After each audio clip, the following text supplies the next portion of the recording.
in Arabic, inshallah, it means if God wills it. Right? If God wills it. All right. And we are live. JKD Dialogues, episode number 261, which ended up as part two. This is 260 with you guys was the last one I was able to successfully produce. So we rolled right into part two with minimal interruptions. So Well, everybody say hello to Maestro Ramon Martinez and both his and my trusty sidekick Joseph Powell, all right, from Palm Beach. For those who might be seeing our trio for the first time, Maestro, why don't you go ahead and give everybody the thumbnail history of your background? okay, I'm what you call a traditional master of arms. I was lucky enough to have trained with an old German master of the old school, which is absolutely it's the opposite of foil fencing. I mean, foil fencing, sport fencing. Sport fencing is a game. I learned in the martial tradition, and we always trained with the thought in mind that the weapon is always sharp. It's like there's no, like the old saying that there's no such thing as an unloaded gun. Same attitude. You have to treat that weapon with respect that it merits, because all the techniques that we're learning are lethal. We're not interested in competitions or playing games. We're interested in the reality of what happens when two people meet in an antagonistic situation. So my background is in the French, classical Italian schools. I was the first person in the last century to reconstruct the Spanish school. I've been doing that longer than anybody else in the world. I've been inducted into the Martial Arts Hall of Fame. I'm the first Western martial artist to accomplish that, myself and my wife. I've been doing this for 50 years. I'm almost 70 years old. I started when I was 18. I've done a little bit of other martial arts, like Chinese martial arts, like Northern Eagle Claw, Kung Fu, Tai Chi, a little bit of Wing Chun. And I sort of was introduced to Aikido and Jiu-Jitsu. I can't say I know it. I know something. Yeah. But my expertise is in edge weapons. I'm not an on combat expert at all. So that's it. So I also reconstructed Italian rapier fencing also, and 18th century French small sword. And go in the list, the full list you can find on my website. I'm originally from the South Bronx, New York, one of the worst neighborhoods in the city. I grew up in that area in the 60s and 70s, and I've seen a lot of combat, unplanned and planned. Right. I tell you, I've seen things like the worst one I ever saw was a guy in the schoolyard got 5 stickball bats broken across his face. Ooh. I saw this guy get thrown out of the window. A guy pushed up against the car and shot a couple of times. A guy run over with the car. I can go on and on, but I've seen it. Yeah, I've been in the midst of all that stuff, and that was like living in a war zone. I wish that kind of upbringing. I was lucky. I had strict parents, and I would not wish that kind of environment on a kid for anyone. Yeah, I think I'm the luckiest man on earth. Okay, So I I met a German master, and I had intended to just stay with him for the summer, because my original intention was to become an actor, but I gave that up and dedicated myself to fencing after that summer. I was going to be there 3 months. 10 years later, I'm still there, and I became that master's protege, and the only one to emerge from his school at a master's level. No one else had achieved that, because the discipline from that man was so tough that people could not deal with his old world culture. He was an old Prussian guy. Mm-hmm. He couldn't see out of one eye. He had a scar on his head. This guy had been in it for real. Got it. Yeah. So that's my background. In that's the short version.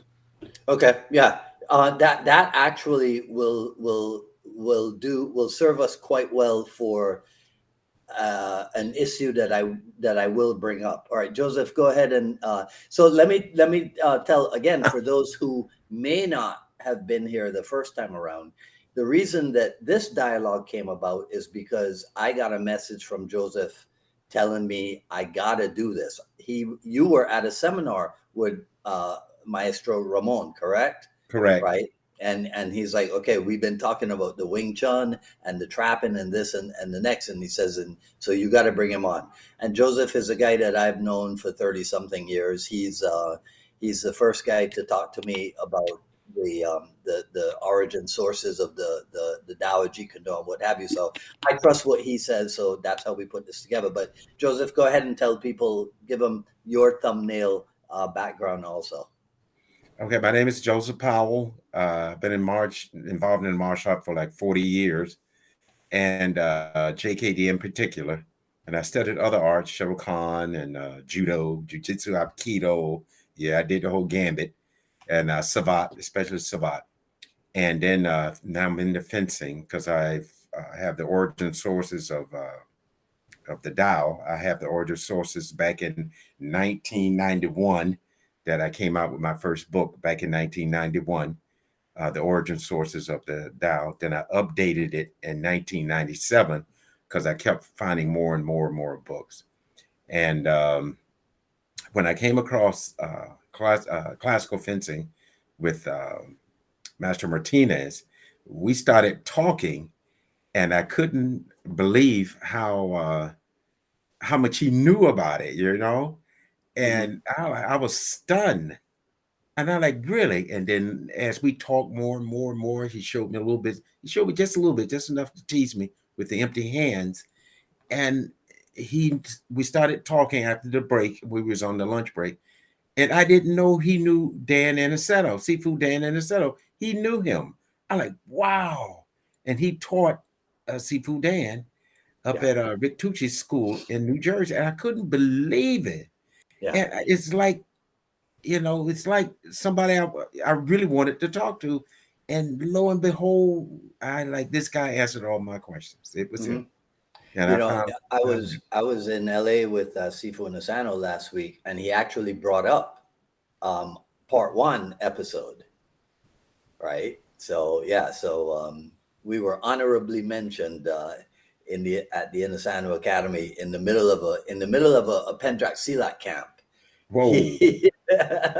How is he doing? By the way, how is he doing? Is he doing okay? He turns 87 in July, and I mentioned it in my at 3 p.m. in the I Love Jeet Kune broadcast.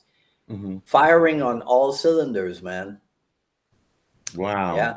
I haven't seen him since his 70th birthday party.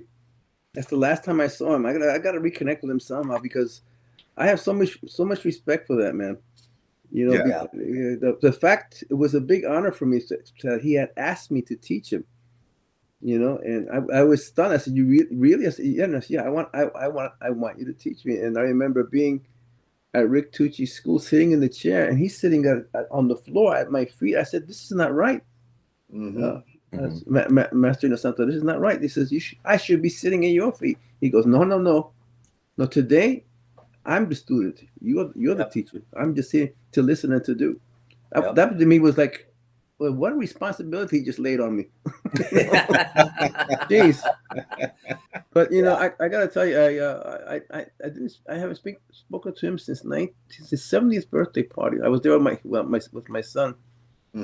And it was a surprise. They brought me in as a surprise. The students, because I used to teach. Basically, he didn't know this, but I used to teach around the corner, right, from where that school was practically. Yeah. And I remember coming in, and he hugged me, and he touched the master. I said, he says, relax. He's a friend of mine. He was one of the friendliest people I've ever met. Yeah. Well, he's. I mean, you know, he's a true seeker of knowledge. He told me, you know, he goes, if I lived in New York, I'd definitely be training with Master Ramon. So, yeah. All right. So that makes me feel good. Oh yeah. Oh, come on. You know, I mean, and I remember the first time I heard him say, you know, people talk about Bruce Lee and Jeet Kune.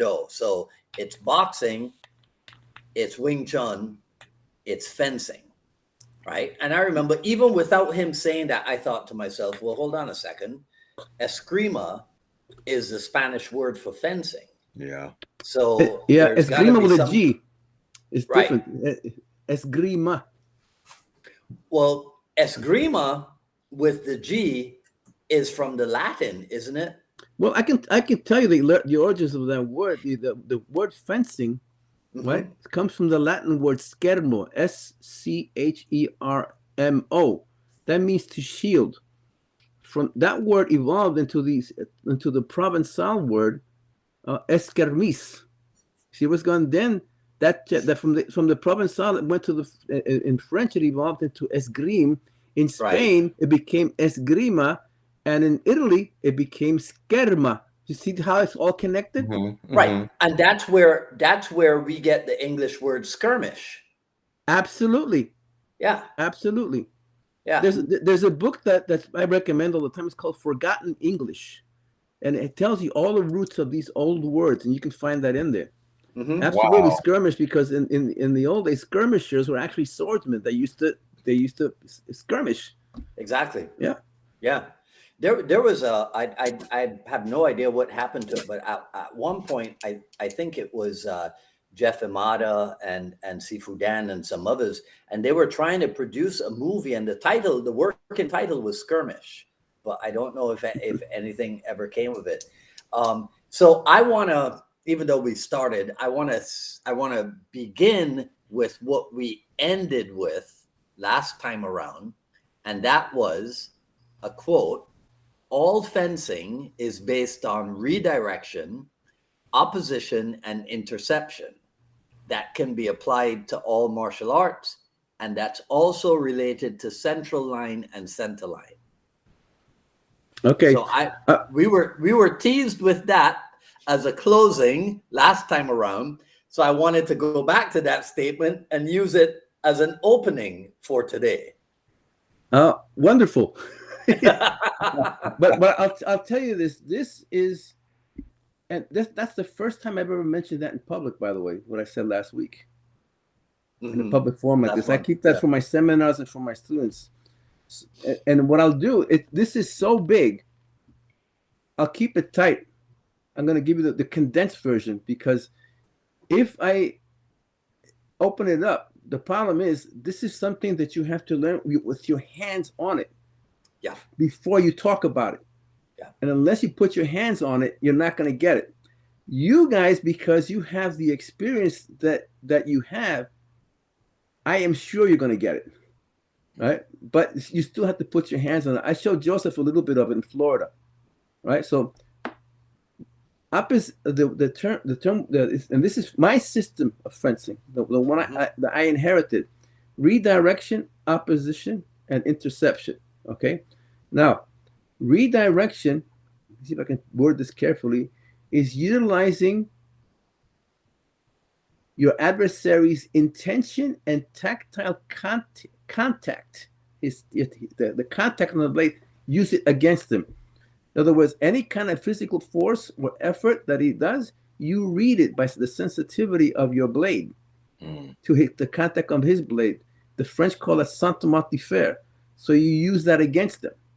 Right? That redirection system was created by my master and handed to me. You will not find that in any book, because it was designed to defeat the opposition system that was the norm. I see. So opposition, right, is, let's say, if you touch my blade, so this is you, this is me. You touch my blade, I will oppose that tactile contact, because that way you have to react. You either have to get out, you have to push back, or go around my blade. There's no way.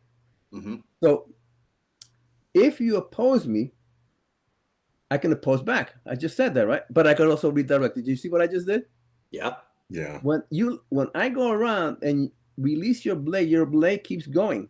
I have you locked out. You cannot hit me, because it is a physical impossibility for you to defend and attack simultaneously in this particular situation. So you follow me what the redirection is? And now, interception has to do with time. All right? And the best way that I can describe it is by using Aristotle. So fencing, I'm thinking in Spanish right now. Give me a second. there are moments in time. Every moment in time has a beginning, a middle, and an end. But it also has something prior and something after. So let's say you move in on me, right, to close the distance, and I step in on you in mid-movement. I've just intercepted you, and you should be at, if not physically off balance, you could be mentally off balance because you didn't expect that. I'm right there. Right. Yeah. Before you had a chance to even launch anything, I've pounced on it like a hawk. Boom! I've got you. Right now, I could also hit you in the beginning of the time. Right now, that was the middle of the time. If I intercepted like that in the beginning of the time, when you start your move, I can move in and intercept you again. Right. And I could also hit you after the time. And let's say if you attack, and I parry that attack, your energy and intention are spent. That's my moment to strike, and I'm not going to give you a chance to get out. My hand can move faster than my feet. My weapon can move faster than my body because it's trained. Some people try to make up for that by using physical speed and strength to do it. Now, that's where they trap themselves. So now, redirection, opposition, and interception, right? Now, that's as far as I can do it here because we're limited. Okay, now, all fencing is based on time, distance, and proportion. Right? This applies to all martial arts too, I think. Time is when you do it. Distance is from where you do it. And proportion is how you do it. Let's say if something requires a big action and you do a small one, you're wrong. Yeah. If something requires a small action and you do a big one, you're wrong. And you're going to get hit. Yeah. You follow me so far? Yeah. So, and also to further talk about that, in fencing, you have to control the time, the distance, and the weapon. Which by controlling the weapon, you also control the proportion. So you see how all these things come together. As you know, I'm really dissecting in pieces. Right. But all this stuff that I just said can happen in the blink of an eye, and it's never about speed. This is something that people don't get because fencing was never designed to be an athletic endeavor. It's a martial art. You should be able to do this for the rest of your life.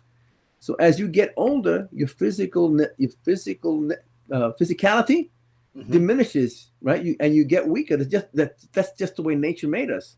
However, if you have this art and this science, you don't have to worry about that, right?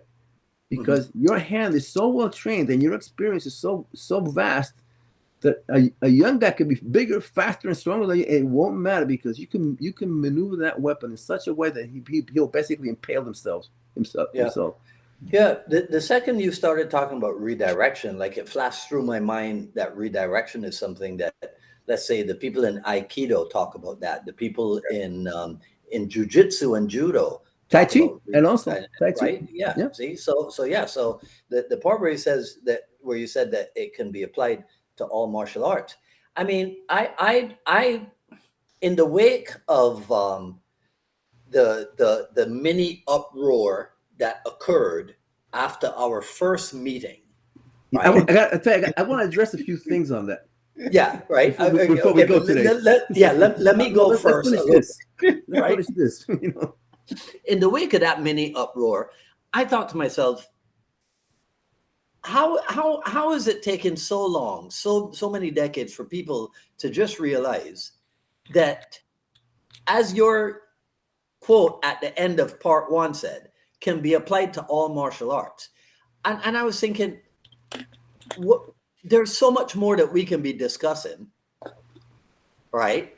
It's kind of ridiculous to start out by pointing fingers and accusing people of having agendas and not wanting to this and not wanting to that when you're not even party to the ongoing discussions or what have you.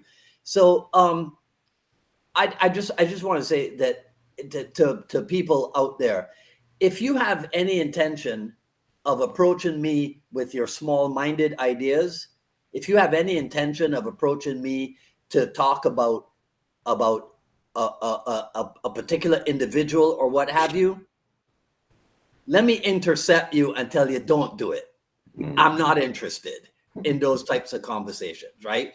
Come to me if you got something that is mind expanding, if you got something that is educational and informative. Yeah. But if you want to come to me with personality stuff and how you're better than this person and you're more suited and whatever, go somewhere else. I'm sure you could find another podcast host who will be interested in that type of stuff. Come to me with something more substantial. Okay, that's my piece on it. What's your take, Maestro? Well, the first thing I want to know, I don't really like to put people in a position where don't let the South Bronx come out. All right. No, I'm not. I keep that guy's evil Ramon. I don't even like that guy. So I my policy is I don't want to antagonize people. I don't want people to get upset. I just want people to listen, and then make your decision when you're calm. Don't react. Absorb, then analyze it. Take it. Yeah. If it's good for you, keep it. If you don't like it, and if there's something that bothers you about it, speak up about it. Don't keep it bottled in, but do it in a civilized manner, like a lady or a gentleman. Don't get this. I'm a badass, so I have a chip on my shoulder, or my kung fu is better than your kung fu, and that is ridiculous. That doesn't solve any problems. That doesn't create an exchange of intellect. That's just ego. Right. See, the exchange of intellect. Now, see, that's why I have people like you on the pro. See, that's much better than I said it. The exchange of intellect. I'm borrowing that phrase. Anything I say, you can use it. But like for instance, the whole thing about the Filipino martial arts. Okay, I want to put a couple of things to rest. First of all, when you look at the Filipino martial arts, it's not one martial art. There are many different martial arts all over the archipelago, and Indonesia, I think that's where Silat comes from, if I'm correct. Yeah. Right. And I said before, why would the Spaniards teach people that they have quote unquote conquered a lethal martial art? Okay, and I'm going to tell you why, and I'm going to do it not my opinion, with facts. In the law books dating back to the late 1400s, and I wrote it down so I wouldn't forget it.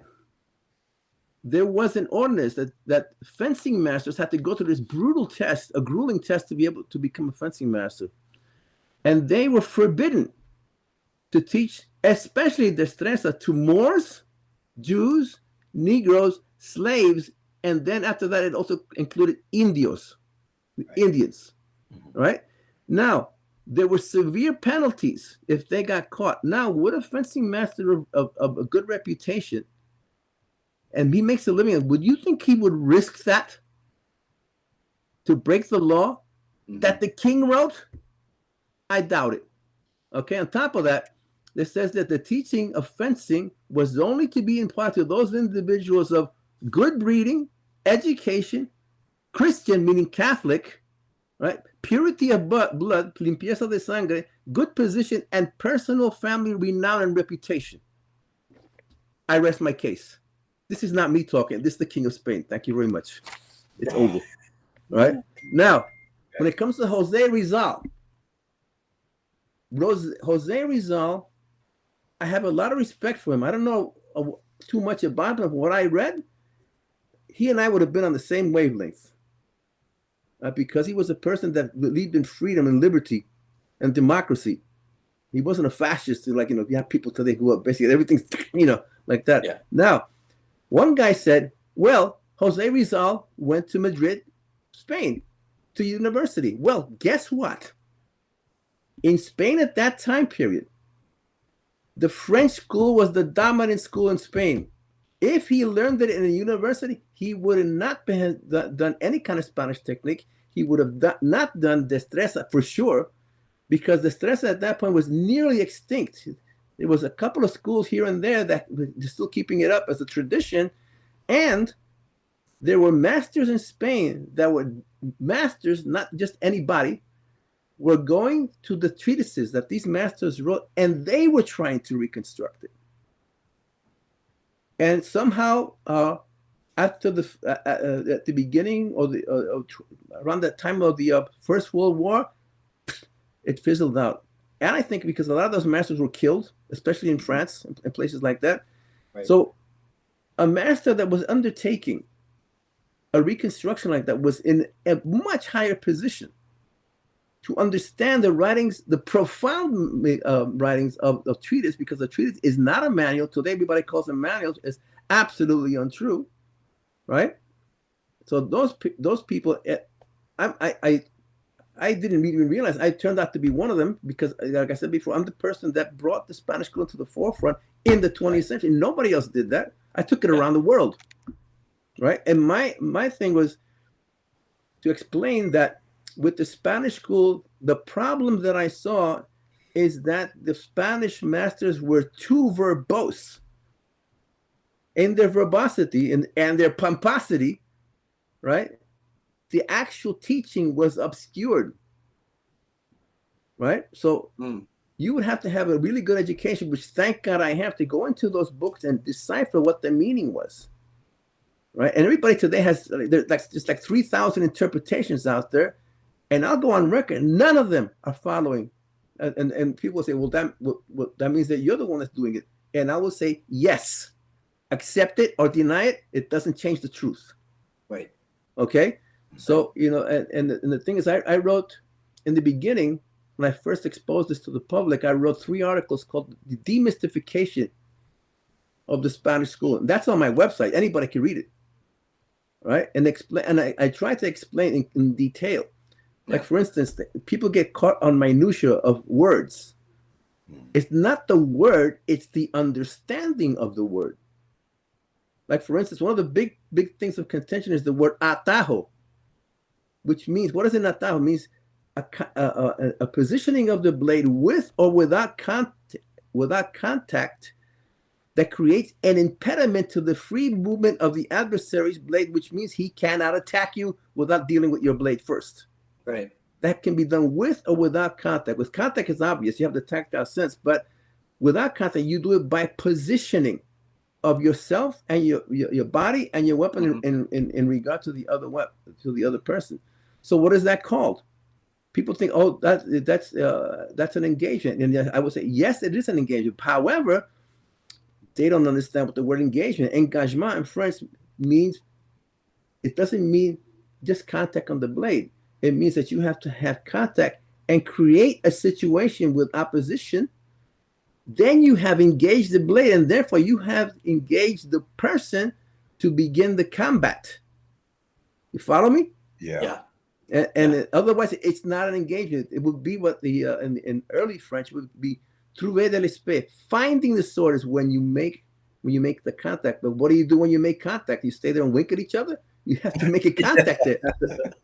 And the Italians called that many different ways. They called the 17th century, they called it finding the sword, trovare di spada, right? They called it, I can't remember, I can't recall the word now. And in 19th century Italian, they call it legamento, to bind the blade, to adhere to the blade. Right. I'm forgetting the 17th century, but it doesn't matter for our conversation. Needless to say that many different words have been used to describe one thing. And on top of that, which makes it even more difficult for a guy today, if you look at the word today, it doesn't have, even though it's the same word, it doesn't have the same meaning as it did in the 17th century. For instance, the word imbrocata means a descending thrust over the adversary's blade. Today, it means an answer to a transporting of the blade. Similar word, but the same word, completely different meaning. But it changed, Okay, now back to Jose Rizal. Jose Rizal went to the university, and he could not have learned destreza. If you use the same logic, he also went to study in Heidelberg. Heidelberg is, well, the specialty was there's the Menser and the which is the German student duel, and where they would cut each other, get the schmiss across the face. By that analogy, are you going to make the same analogy that he went there and did that? Hardly. You see? I see. Yeah. And getting back also to the Filipinos again. Some of the Philippine people were used as mercenaries by the Spaniards. Do you think they had the time to teach them destreza? Or why did they use them? Because these guys were ferocious fighters already. Right. You know, and I think I sent you an article where I said in a history book. I'm not going to mention the author's name because he's completely wrong. He said that Magellan brought that to the Philippines. Absolutely untrue, because Carranza, the person who wrote the original treatise on destreza, was 48 years later. So the timing is completely off. Yeah, and I can go on and on, but I'm not going to do that. Yeah. I think it's more important to talk about, because this is Jeet Kune. Let's talk about Bruce Lee and his contribution through the fencing. So I hope to those who are the naysayers, I made myself clear. And I tell you this, if you don't believe me, good. I'd rather you don't believe me and go do your own research. And go do your own research. By the way, do not ask me for information or titles or anything like that, because I will not give it to you. Gotcha. Ask me why, I'll tell you why. Because I did the work. You go do your own work. There you go. Yep. Do the work. Don't be lazy. Okay. So in your diatribe there, I hear words that we associate with Jeet Kune. Engagement, disengagement, stuff like that. In your tease from last month, you talked about central and centerline. And I remember I said to you that Centerline, the first person I heard talk about that was William Chung in Wing Chun. He and I discussed that. Right. And he helped me understand my own vision of what Centerline was. I give William Chung he said it, and immediately the light went off in my head. Bam. Okay. Well, so explain then for people who might be more familiar with the term Centerline as it applies to Wing Chun and JKD, and unfamiliar with Centerline. Okay. Let me ask you guys: is it okay if I grab a foil and actually show you? Oh yeah, go. Yeah. Yes, please do. Please do. Yeah. While he does that, Joseph, I'll commend you on that wonderful T-shirt you're wearing there. Yeah, I guess I wonder who gave it to me. Yeah, it's that's really nice. That's a really nice shirt.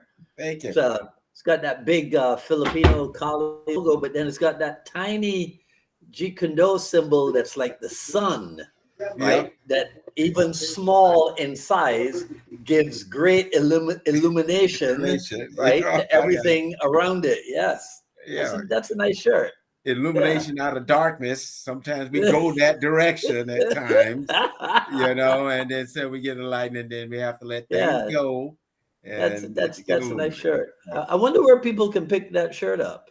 I think it was from a guy by the name of Dwight Woods from the JKD Dialogues. Right. Yeah. JKDRebel.com. You click on the Rebel Gear link, right? Yeah. There you go. Yeah. I'm quite familiar with that design. Yeah. And then when he talked about the history about it, I'm like, wow, really? And this is really so that's why I decided, So I urge everyone to buy it and get it. This is really, and they got the big one on the back. Oh, nice one. Yeah. It really is one of my favorite designs from 1983 when Caesar Dan first brought it. All right. Okay. I'm gonna explain it to you and show it to you. Okay. Right? What I have in my I'll show you. This is a French foil, a classical French foil. You see? It's a relatively straight handle. It's curved. Yeah. Right. And it has a figure 8 guard. You see? I just knocked my camera. You're good. Right. And it has the blade is quadrangular. It's not a real fighting blade. It's a foil blade. The blade is meant to bend, because the way you hit and for safety's sake, it springs back. Right.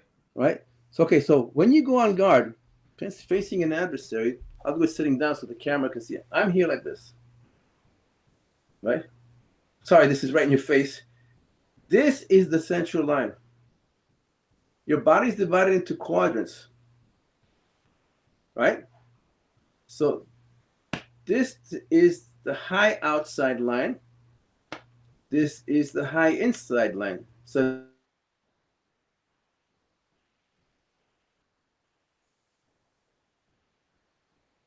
Did we lose his internet? I lost it. Yeah. you guys, can you hear me?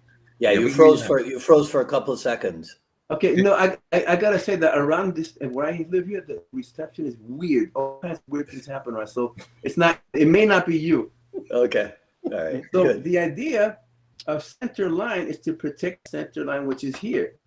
So let's say somebody attacks me along the blade here. Am I going to move that point across my center line? Do you think that's safe? No.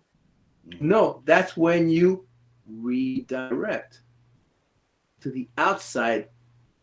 I'm redirecting every attack to the outside, away from the quadrants. Mhm. So if somebody attacks me here, I'm not going to bring the blade here and drag it all the way across my chest. I'm going to parry it here. And remember, and incidentally, a parry is not a block. It's a deflection. Right. Right? Yeah. So if somebody goes around the blade and decides to push through anyway, what would I do? Redirect. Right on. I'm redirecting it away. I'm Right. not going to drag that point across my chest. I'd be out of my mind. Mm-hmm. So these things here are called the lines of defense. Okay? Now, Mm-hmm. so that's center line. Central line, the way I apply it, it's about the positioning of the blade. Those are called the lines of offense. So outside the blade is high outside. Inside the blade is high inside. Outside low is outside low of the blade. It's not Mhm. about your body. Sometimes the position of your hand and the lines of offense correspond, but not necessarily. Ah. So then the center of it, when you're talking about central line, it's about this is the center, not this. Uh-huh. Okay, so I know, I'm pretty sure that a lot of people are going to misconstrue that, right? And that's okay. That means if they misconstrue it, that means they're searching for knowledge. And I'm happy to provide it for you. Just come to my school. I'm not going to go into it here. So let's say there's 8 positions. I'm not going to go. I'm not going to go all over. But this one is called 6. This one is called 4. I'm going to do it in English. So if somebody attacks me in my high outside line, I parry 6. If somebody attacks me in my hands, I parry card. Right. So also there's a position called 3rd, which is here. Also protects this. High outs inside. The position of 1st, which is here, also protects that. All right. So that's as far as I'm going to take it. Any more than that, I would have to give you a lesson. Yeah. And this is not. And I'll tell you that I've seen other masters. I've been to France. I've been to Spain. I've been to Portugal. I've been to England. I've been to. No one teaches fencing like we do because this is a traditional system that has never been written about. Right. Right. I will write about it. Right. But the thing is, you cannot learn to fence from reading a book. It's impossible. It's like if I hand a person, here's a book on Northern Eagle Claw Kung Fu. Learn it. I'll see you in a year. See what happens. Right. It's going to be impossible, right? Or here's a book on Shitoryu Karate. Yeah. Learn it from a book. If you go with the book and you go to the sensei in the dojo, you'll be lucky if he doesn't throw you out the window. I'm smiling because it reminds me of when I tried to learn from Bruce Tegner's Kung Fu and Tai Chi book. Remember? I remember those. So listen to this. This is what, and this is the first time I'm going to say this in public, and people will accept it or they won't. It's immaterial to me because it's the truth. Books are not teachers. Reading is not training. Analysis is not practice. Discussions are not the assault. The assault is when you actually engage in fact. People call it sparring today, but that's not the correct word. Mm-hmm. Memorization and quotations are not knowledge. You can teach a parrot to do that. Yes. Yeah. Okay. And this thing is that people who said, so that can't be known. There's an old Arab proverb that says, not being able to know something is not proof that it does not exist. Right? Mm-hmm. And there's my favorite one. They say, well, you're doing historical offenses. That didn't exist. Oh, really? Absence of evidence is not evidence of absence. Right? Right. And people will say, well, you're elitist. And this is my favorite one. Elitism is the slur directed at merit by mediocrity. And I'm going to leave it at that.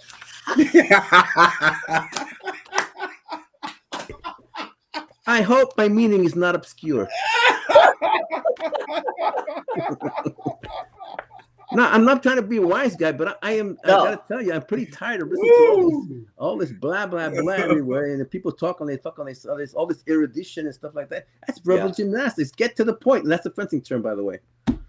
Get to the point. Get to the point. Yeah. Yeah. See, this is one of the valuable things, right? Like we were talking about earlier, how the young people they seem not to have an understanding and an appreciation for that which came before. It's almost as if they think, well, no, what we do today, that's the important stuff. But none of that so-called important stuff would ever exist if the old school never existed. Mm-hmm. So if you are a true student, you got to go back to find out what was before you, Mm-hmm. you know? But now let me ask you this. Let me ask you this, Maestro, because we know that a lot of Bruce Lee's research was because of the time from reading books. So what do you think it is that he did? What might he have done to raise his level of understanding of what he was getting from the books? I'm glad you asked me that. Bruce Lee, you know, I wish I could have met him and just talked to him for 5 minutes. I hear you. Because I got some of the things that he said from Dan, and the more I heard, the more I'm hungry for it. You know, I don't know everything. People think, oh, you think you know everything? No, I know a small fraction of something. You know, compared to my fencing master, what I know is a fraction of what that man knew. Same with Bruce Lee. And one person got mad at me once and said, how could you pretend to know the mind of Bruce Lee? I said, I never said that. I understand perfectly well what he wrote. I think his English was pretty good. You know, and people don't realize that Bruce Lee, when he studied a martial art, he did not dabble. He did not go halfway. He totally immersed himself in whatever martial art or system you can name that he did. He didn't just, I like this, I'll take this. Oh, I like this. It wasn't cherry picking. It wasn't supermarket martial arts like I call it. People do today. I'll take a little bit of Aikido and I'll take a little bit of karate and mix it with boxing, put some fencing. It sounds like a fruit salad. Right. Bruce Lee did not do it. He was incredibly intelligent. Now, to me, it's interesting because he did not, to my knowledge, he did not have access to classical fencing books or historical fencing books. So he must have gotten that. And the books he read were fencing books, but they were books on modern fencing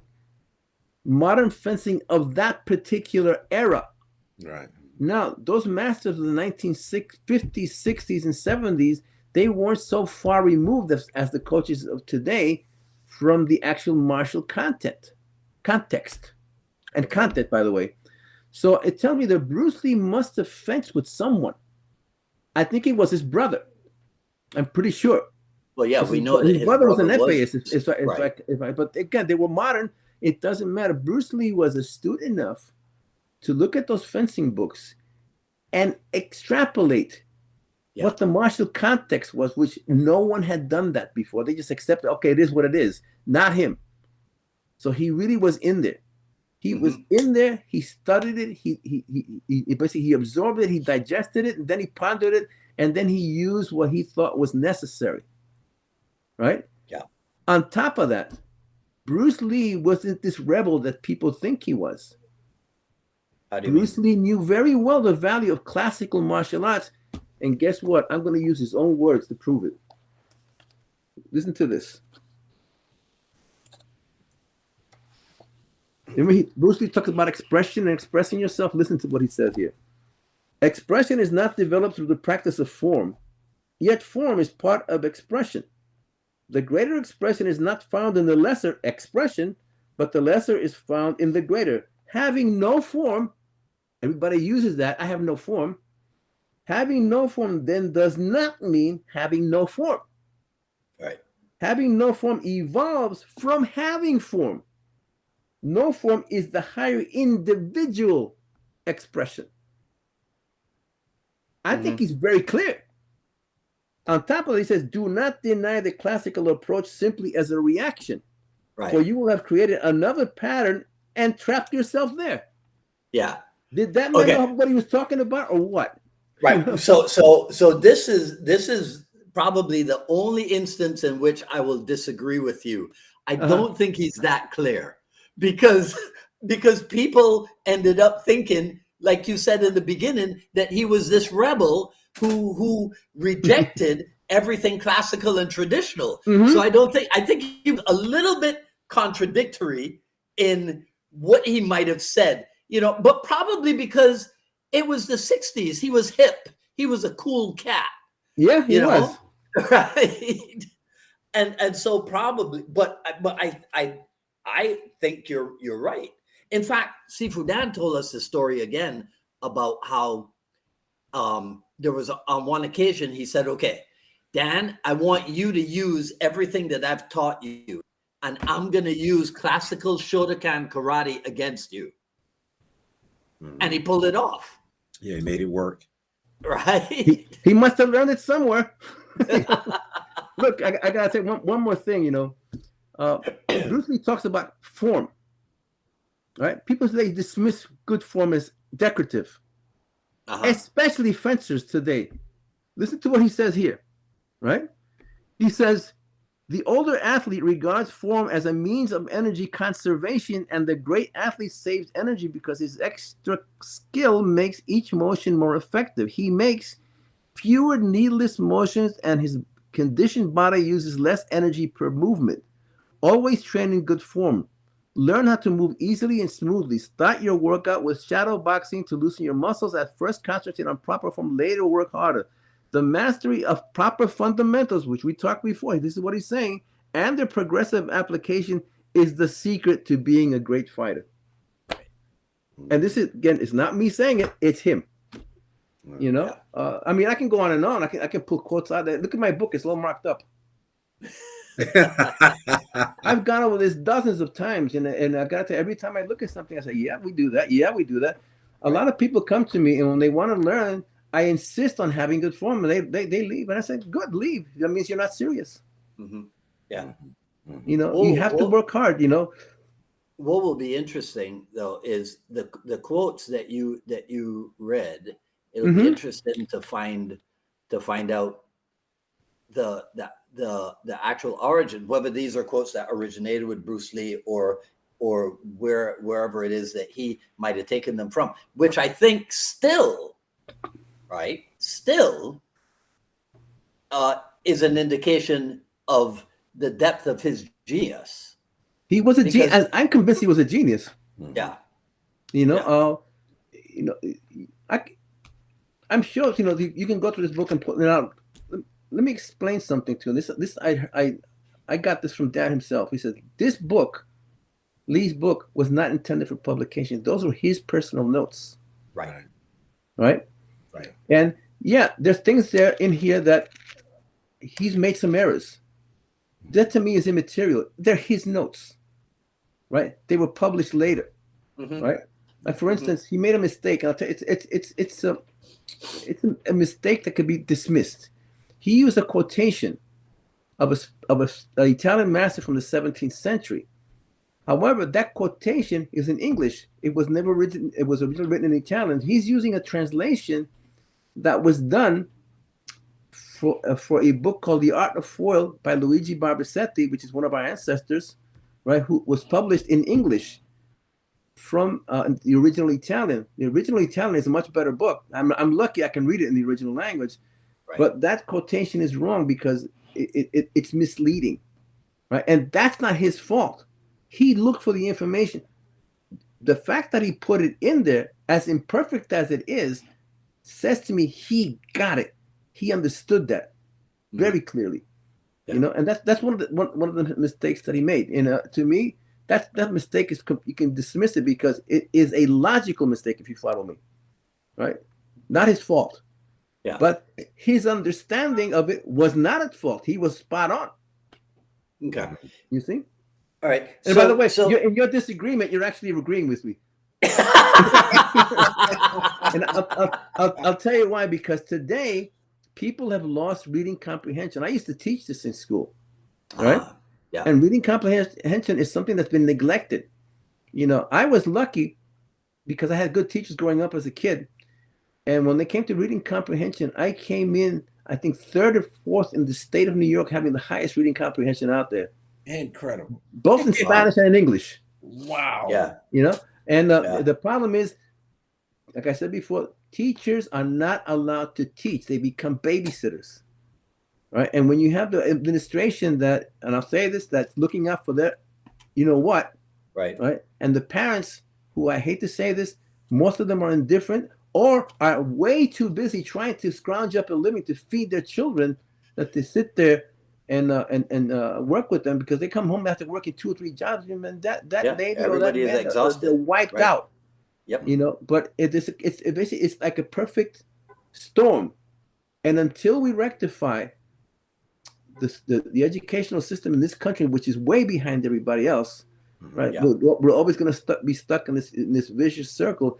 And on top of that, the parents and the teachers have to step in and teach these kids ethics and morality. Otherwise, we're going to have a bunch of hoodlums all over the place. Well, semi-educated hoodlums that get into trouble. Mm-hmm. Yeah. You know, that may sound very harsh, but that's the reality. I'm smiling again because the stuff that you're talking about, I actually have colleagues who say to me that I should look into expanding my podcast into covering that type of stuff and not limit it to just Jeet Kune and martial arts stuff. Yeah, I got more for you. Right? When you teach, let's say I'm a fencer and I want to be a fencing instructor or master or provost. I want to become a professional at this. Just because you're a good fencer doesn't mean that you're a good teacher. Because as a fencer, you're gonna use what's good for you. Yeah. As a fencer, you have to learn. As a teacher, you have to learn pedagogy. That's the art of teaching. You have to learn and develop. You have to develop your own didactical system. How you teach, right? Mm-hmm. And you have to work with psychology and a bunch of other stuff to learn how to teach, how to impart information so that people can understand it. Right? If I'm teaching an English class and I start speaking in Lithuanian, no matter how high a level is it doesn't do any good. I have to be able to discern and bring that teaching forward to people so that they can understand it. And by doing that, you're raising their level of comprehension because you're forcing them to think, right? Mm-hmm. Yeah. And that information is done. But you as a teacher have to walk that fine line so that you don't push too far or too little, because each one is a perilous path. And you have to understand that if somebody comes to you to learn something, you are responsible for them. Whatever happens after that, what you teach them, bottom line, it can be traced back to you. So if you teach them wrong, right? It's like the Bible says, you could see the fruit, you know, fruit of your labor. You recognize the tree by its fruit. Yeah. You know, and in New York, there used to be a karate school there. They produced a bunch of hoodlums. And these people were, instead of understanding and creating some better individuals to really live the philosophy of martial arts, they created basically a mini army of bullies. Yeah. You know, that doesn't do anybody any good. It a lot of it is in, you know, the evolution of society and the moving away from moral development Exactly. and character development, right? And I mean, I think people like the three of us, part of our attraction to the martial arts was in the character development that's promised, Mm-hmm. you know, but that makes us old school. Today, what's the promise? Fame, money, success, girls, MMA, bravado, trash talking, you know, sponsorship, Yeah. right?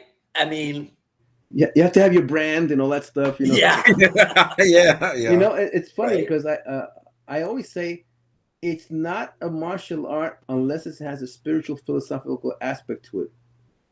You know, other than that, what you're creating is homicidal maniacs.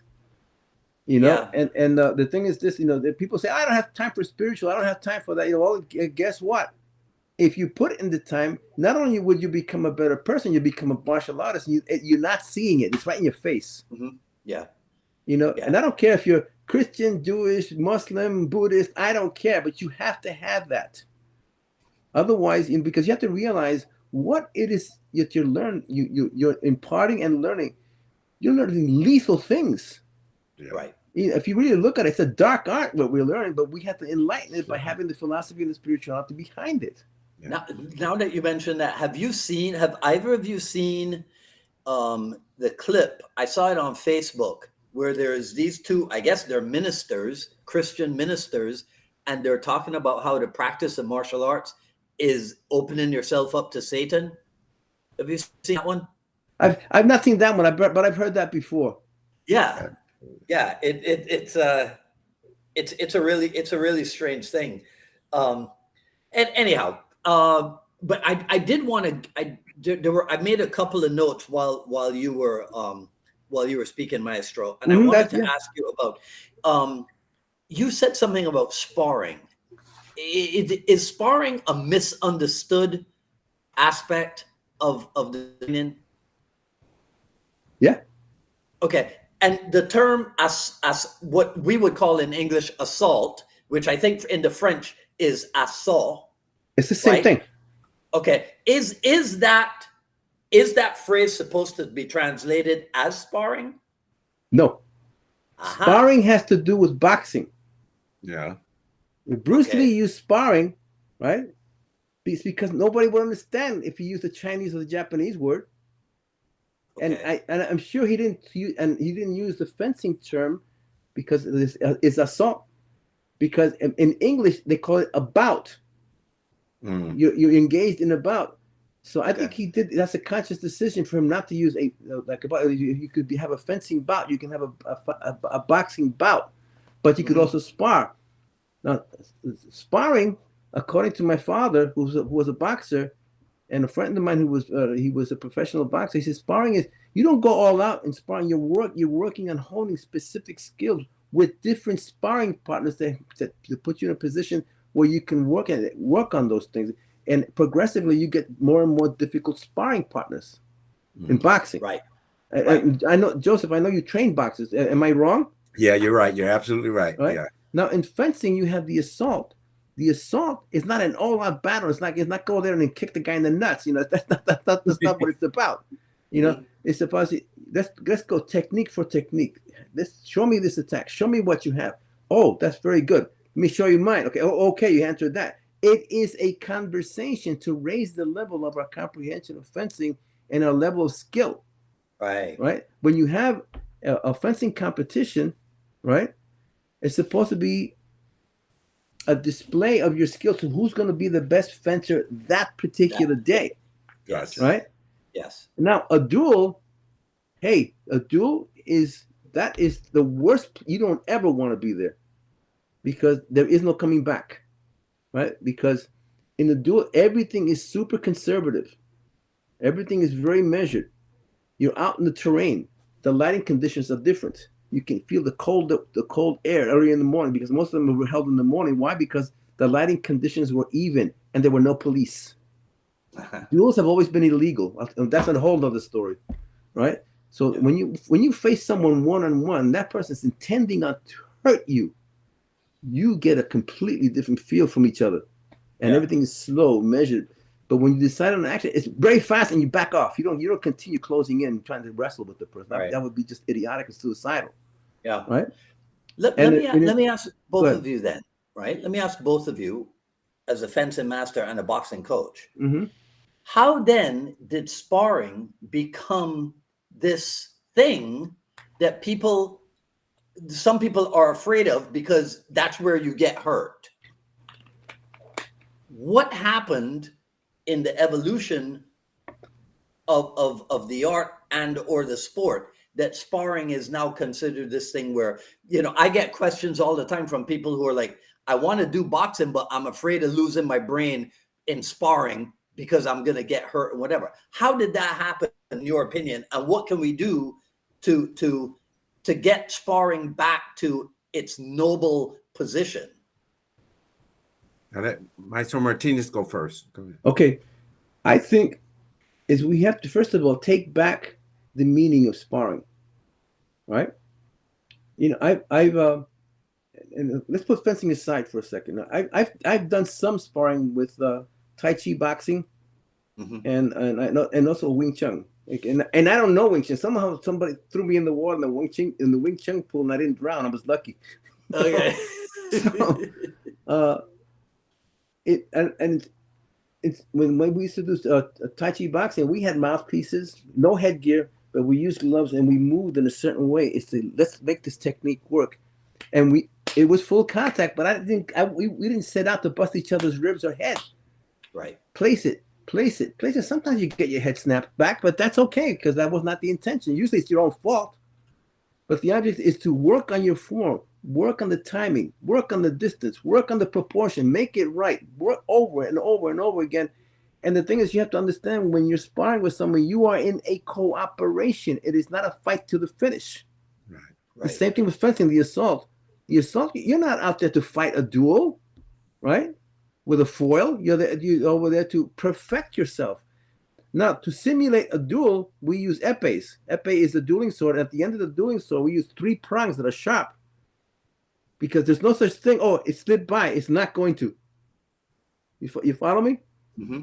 So I think that's what we have to take back. And people understand. Like, if people go to a gym or a fencing school or a martial arts school, and they have to deal with the so-called sparring that's worse than being in an actual fight, that is a numbness of mind that is beyond stupidity. You're not there for that. You're there to not get beaten up. Right. Yeah. Yeah. I took my first boxing lesson when I was 50, and I loved it. And the guy who trained me started training he was the kickboxing champion of Europe at one time. He was visiting me. I said, "Hey, come on outside. I'm going to show you something." And I he taught me things that I know I think I could pull off today. And I'm not a boxer. My father was a boxer, but he told me, "I don't want you near the boxing ring. If I find you near a boxing ring, I'm gonna beat the snot out of you. I don't want you anywhere near that business." Right. And he would not teach me anything. Wow. Whatever fighting technique I learned on the street. Wow. And I hated it because when I was a kid, I was a sickly kid. I was skinny, weak. I had bronchitis all the time, and I'd be picked on mercilessly. Yeah. And one day, I got up and I just went into somebody and knocked him on his ass. I hit him so hard I couldn't open my hand. But they never messed with me again. There you go. Because I know I don't know what I'm doing, but I'm going to hurt you. Yeah. Right. Yeah.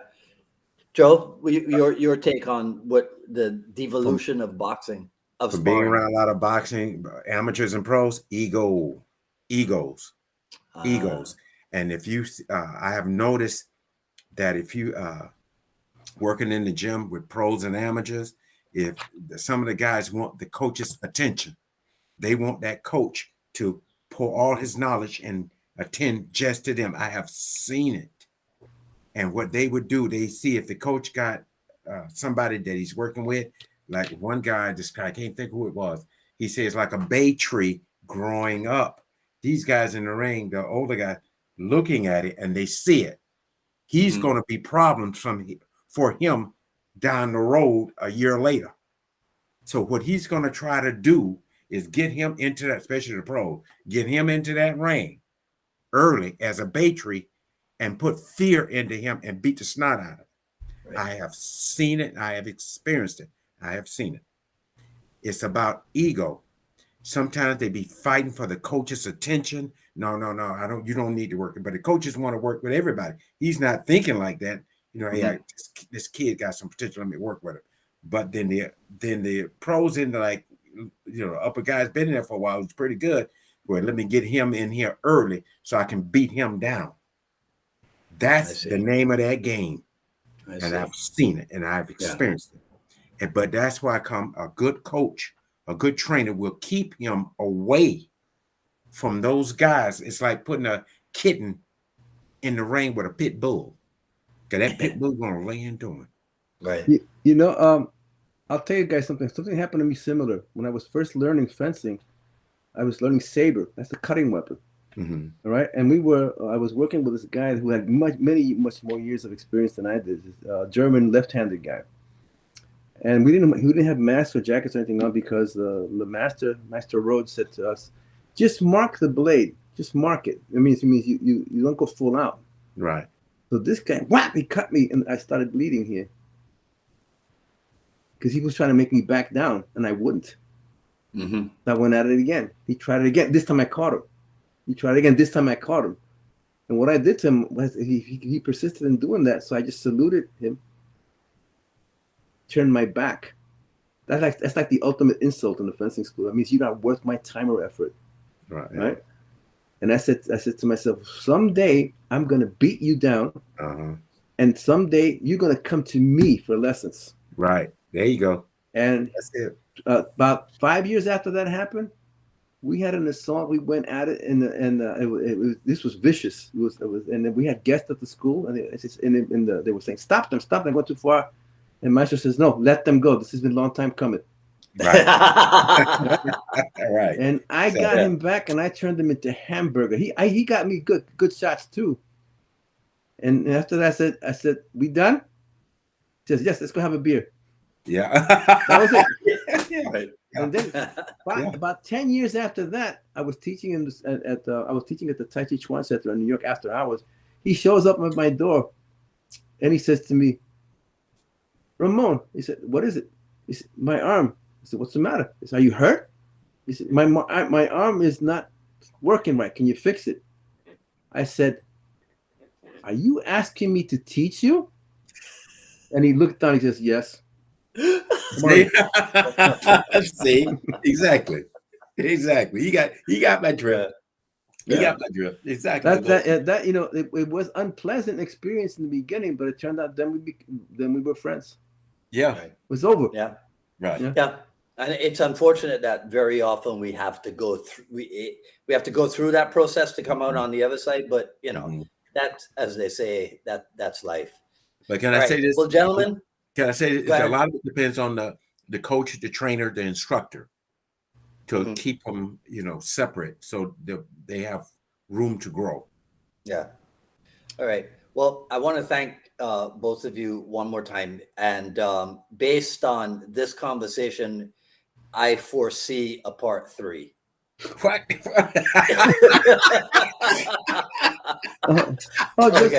Just let me know, okay? I'm I like talking to you guys and to the audience, whoever's listening, because you're listening. You know, I don't have to convince you guys of anything. You just accept me for what I am, you know. And I gotta thank you for giving me this opportunity to speak to you and to the public.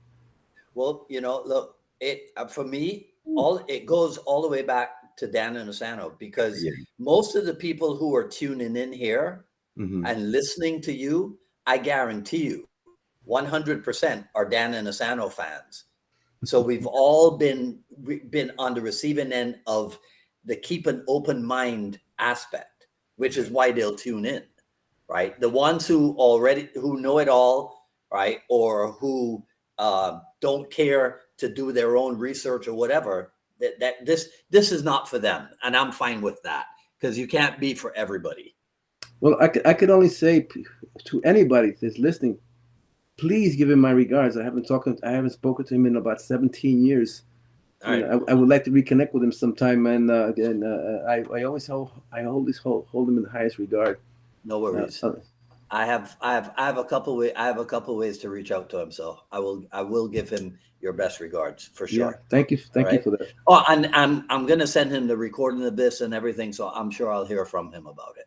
Cool. Very good. Very good. All right, gentlemen. Thanks again. I will reach out. We'll set up part 3 for as soon as we can. Okay. Wow. You're welcome. You're welcome. All right. Okay. All right. Have a great evening. Take care. You guys take care. Bye. All right.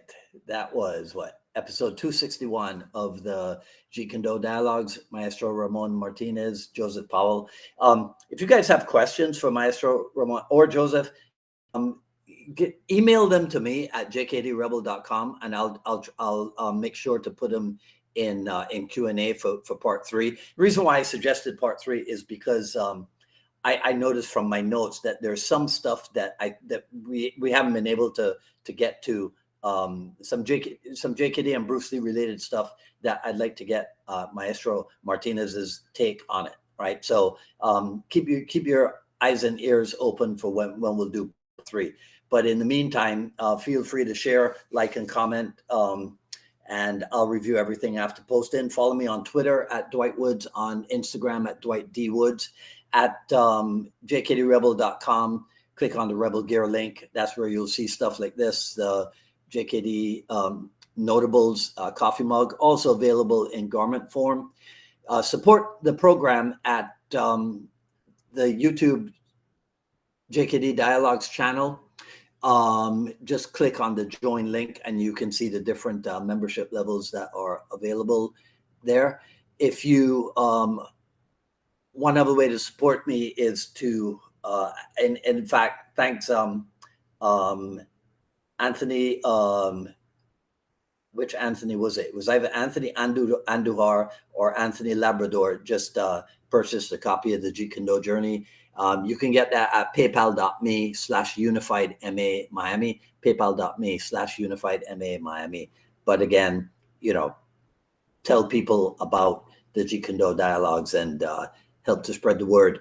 Coming up on Friday the 19th at now I got to try to remember the time. I think it might be as early as 3 p.m. if not even earlier than that on Friday. I'll let you know for sure. But we will be talking with Burton Richardson, and that's always a wonderful conversation. So keep your eyes open for that. I'll confirm with him in the next 24 hours, and then I'll set up the postcard for that. Right? Until then, the next episode, you guys know where to find me. Today's only Wednesday. Wow. We got a lot ahead of us for the rest of this week. All right. You guys enjoy the rest of your evening, and we'll talk soon. This is Dwight Woods, the JKD Rebel, signing off. Take care now.